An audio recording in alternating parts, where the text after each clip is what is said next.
O que acontece nesse local, primeiro a gente tem que falar de como a Vitória foi encontrada. A posição que ela foi encontrada é uma posição que indica que ela tenha sido transportada por duas pessoas. Porque as pernas dela estão arqueadas, dobradas para cima, tá? Inclusive, dobradas para cima, joelhos em direção ao céu. Foi o motivo de cobrir o rosto dela. E os braços estão acima da cabeça, como se ela tivesse sido transportada por uma pessoa segurando pelas mãos e pelas pernas.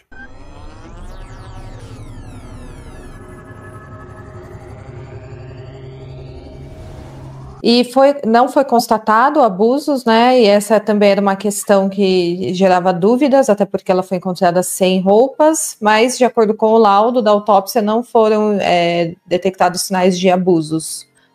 É um correto? Ponto que verdade, mas é um ponto que a gente tem que analisar melhor.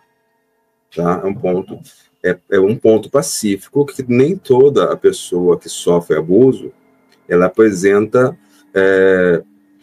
hematomas de defesa, tá? Sinais de defesa. Nem toda pessoa que sofre abuso, ela tem ali sinais de que tenha sido abusada. Sinais físicos, né? Como rupturas, certo, cortes ou hematomas. Nem toda pessoa. Nem toda mulher tem esse tipo de confirmação para se falar em exame de necropsia, exame de ML. Esse já é um ponto. Então, outro ponto que se fala a ausência de material biológico do suspeito, que aí fala do PSA, de espermatozoide, mas nós temos que lembrar que ele é um rapaz novo, que provavelmente, se ele tiver um mínimo pensamento, ele teria usado ali uma proteção. Então, o que o exame fala é que não se pode afirmar. É negativo, mas nunca vai ser 100% que ela não tenha passado por abuso. Eles não conseguem... Oi, desculpa, pode falar. Eles não têm como você afirmar 100%. Você tem ali altos indícios negativos. Você fala assim, ausência de materiais de interesse médico legal. Ponto. Parece que fica um pouco em aberto, né, essa questão. Eu aprendi que na medicina nada é 100%. Ah, é? Eu aprendi que na medicina nada é 100%. Então, a gente fica com essa dúvida. Eles não conseguiriam detectar se ela teve relações sexuais recentemente? Isso não teria como detectar apenas se tivesse ficado fluidos corporais da pessoa no corpo dela? Por conta do avançado estado de decomposição, ela vai ter ali fluidos corporais que já foram perdidos e também sinais de defesa também que ali foram perdidos. Então, com esse tempo já fica prejudicado.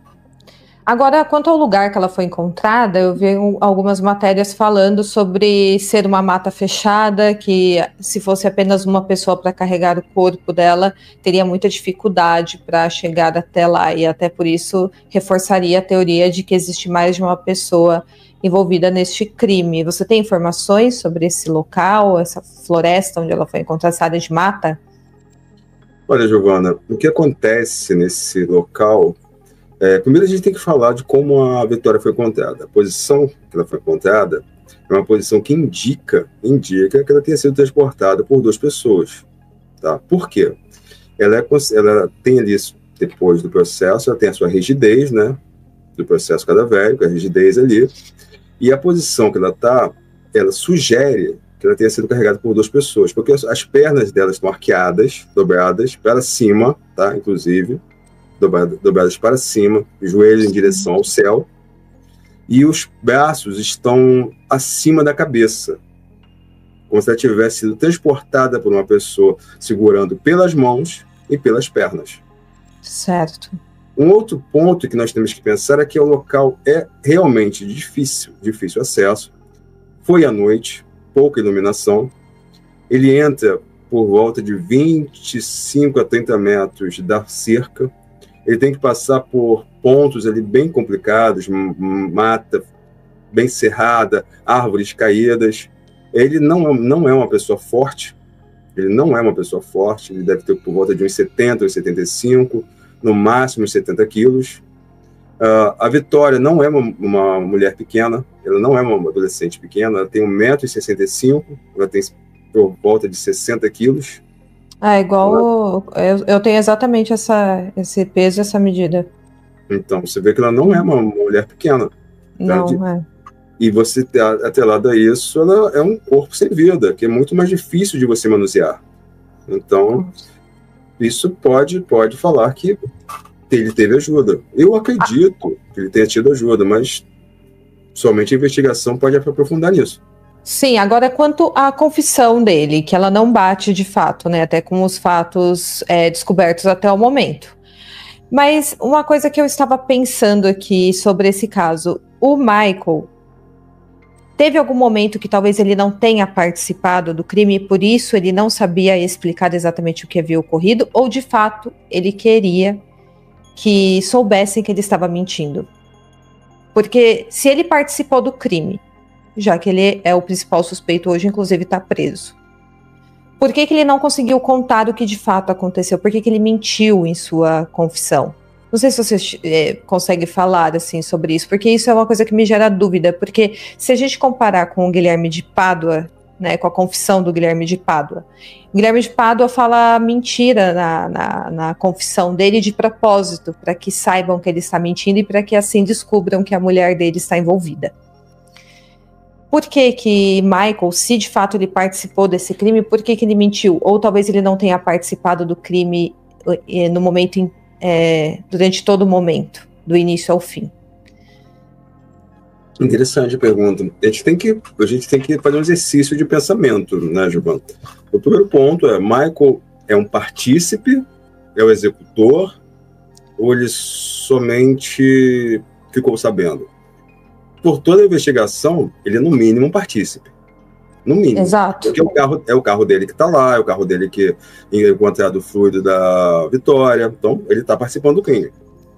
Esse é um ponto pacífico.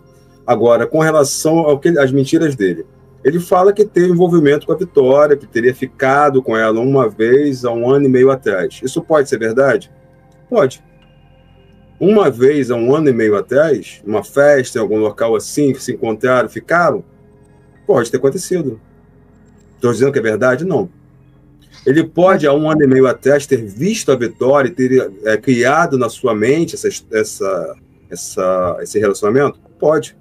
Tanto que ele começa a seguir a Vitória. Tanto que ele começa a stalkear ela, salvar informações dela das redes sociais. E o que é pior, no seu celular, são mais de 1000 fotos de moças ali das regiões, algumas um pouco mais longe, com o mesmo biotipo da Vitória.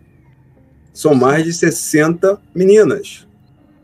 São mais de 60 meninas que devem ter ali por volta dos seus 18 anos, que têm a pele como morena clara, da mesma cor que a Vitória, que tem o cabelo longo, preto, que tem o rosto muito parecido com a Vitória, e ele procura na internet e salva. Ele tem um modelo de mulher. Ele tem um modelo de mulher que ele segue. E essas fotos ficaram no celular dele. Então, a Vitória, ela está dentro desses requisitos. Ela está ali dentro. E aí, tem mais... Pode falar, desculpa. Aí, quando ele começa a falar desse 1 ano e meio de ter ficado, já se acende o primeiro sinal. O sinal já fica amarelo. Ele está falando a verdade ou está mentindo? Aí depois ele começa a mentir, falando que a Vitória estava ameaçando ele de falar para a mulher dele que teria ficado com ele 1 ano e meio atrás. Mas espera aí, vamos ser sinceros. Uma menina chega para outra mulher e fala assim, eu fiquei com o seu marido há 1 ano e meio atrás. Ele poderia falar assim, menina, o que você quer? Você quer destruir meu casamento? Eu nem te conheço. Não era uma ameaça que realmente teria que ter um pavor dessa ameaça da Vitória, que ele poderia simplesmente negar. É isso que você está querendo dizer? Exatamente. Imagina o seguinte, imagina você está num relacionamento. Aí uma pessoa qualquer chega para o seu par e fala, olha, eu fiquei com a Giovana 1 ano e meio atrás. Você vai ficar assim, você fala assim, então você está tirando essa história. O que você quer? Você está afim de mim? Exatamente. Você quer acabar com o casamento? Então, é só você se colocar dentro do cenário, você vai ver que não faz sentido o que ele falou. Não faz o menor sentido. E ele vai atrás dela para falar sobre essa ameaça e leva uma faca leva o local, e a gente tem que lembrar ali que dentro do celular dele, voltando um pouquinho, dentro do celular dele, ele tem uma imagem que ele tira, uma foto que ele tira de uma faca em cima de uma pedra num local de mata. O local que a Vitória foi encontrada é o mesmo local que ele tirou a foto. Então, poderia já ser um planejamento do crime? Com toda certeza o planejamento, com toda certeza. Mas tem a data dessa foto? Já? Tem essa informação? Eu só tenho a imagem, eu não tenho a foto. Com a foto você consegue saber a data que ela foi tirada, mas com a imagem não. Certo. Eu só tenho uma imagem.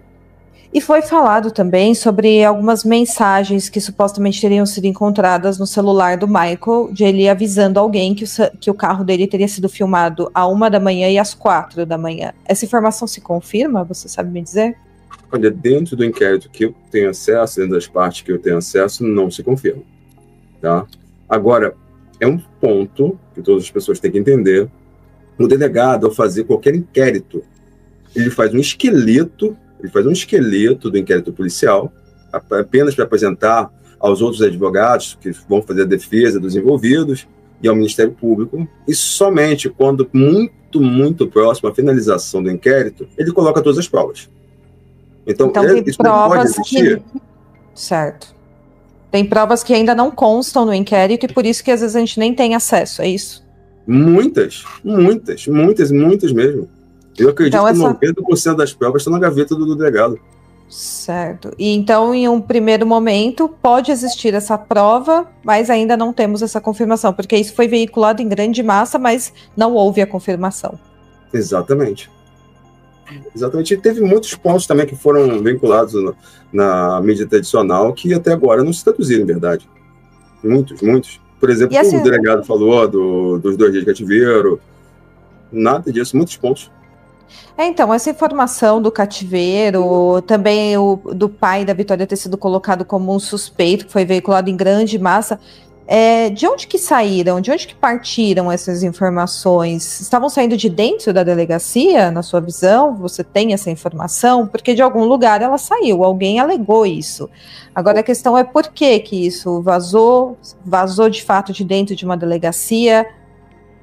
Tá, toda informação vazada tem alguém do local vaza, ou alguém que tem acesso àquela informação, ou alguém que tem acesso formal, ou alguém da investigação. Não tem como você, por exemplo, você ir lá na delegacia e falar assim, eu quero um inquérito, tirar foto. Não vão dar. A não ser que você tem uma fonte dentro da delegacia, ou que uma pessoa que tem acesso àquela informação seja a sua fonte. E aí, esse para mim foi a pior coisa que fizeram. Porque qualquer investigação, Giovana, ela começa com as pessoas próximas. Qualquer investigação. Ela começa com o núcleo familiar e as pessoas mais próximas. E ainda mais em um crime aparentemente passional, né? Que em um primeiro momento foi interpretado como um crime passional, as primeiras pessoas investigadas são as mais próximas, de fato. Exatamente. E antes de encontrar o corpo da Vitória, um delegado, os policiais falaram assim, olha, o pai não chora, o pai está preocupado, o pai ligou várias vezes para a filha, vamos ver aqui, vamos quebrar o sigilo telemático dele também, até porque já foi falado que ele tinha muito atrito com a filha, por não deixar ela fazer muitas coisas. Um pai normal. Só que o delegado botou essa percepção dele. E essa percepção do delegado, requisitando a quebra do sigilo telemático telefônico do pai, vazou. E as pessoas, ou por má fé, ou por não conhecimento, colocaram a manchete lá, pai suspeito. Isso não se faz. Isso, para mim, foi uma das piores coisas em relação à cobertura dessa matéria.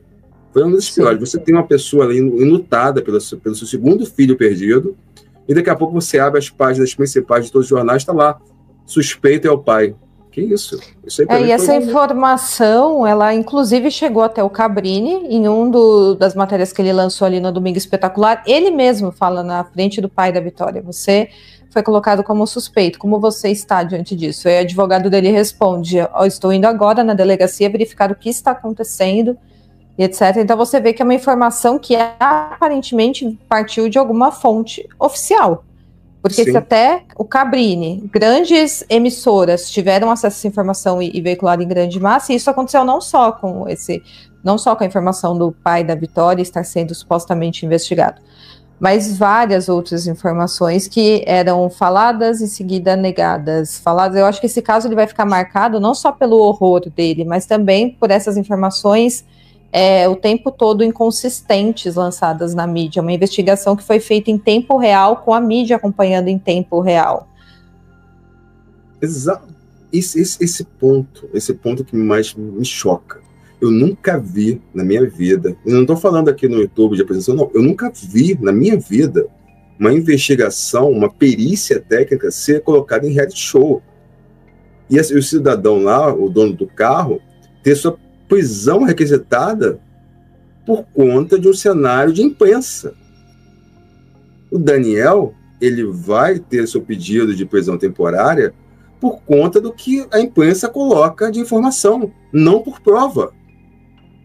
Ainda bem que a juíza falou, olha, não tem nada aqui, não vou prendê-lo. Isso seria uma injustiça imensa. E aí você tem ali, o cão farejador achou algum vestígio no carro do suspeito, e está lá mostrando o carro do Daniel, placa do carro, tudo. Agora está acharam algum vestígio ali no porta-malas.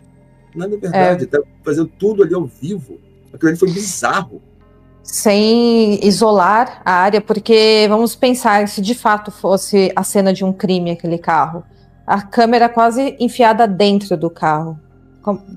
Por que não foi isolado? Por que não foi feito em sigilo, né? Não permitisse que os repórteres e câmeras participassem ativamente. E isso é um trabalho que a polícia deveria fazer, porque eu vi muita gente falando assim, os repórteres são sem noção e etc. Mas a polícia ela não tem que contar com a noção nem com o bom senso de ninguém, ela tem que contar com os protocolos de uma investigação, correto? Isolar a área que está sendo periciada, que seja feito em sigilo, com calma, sem ser um reality show, conforme você mesmo falou. R$160 mil, sem precisar aparecer, sem precisar assinar algum contrato, sem precisar aguentar um chefe chato pegando no pé a semana inteira. Que tal fazer o seu próprio horário, trabalhar a hora que quiser, onde quiser? Uma ótima ideia, não é mesmo?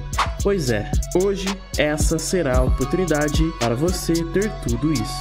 Você não precisa de anos de estudo, não importa se você tem poucas condições financeiras, você conseguirá ter esses mesmos resultados ou até melhores se seguir o que eu tenho para te ensinar.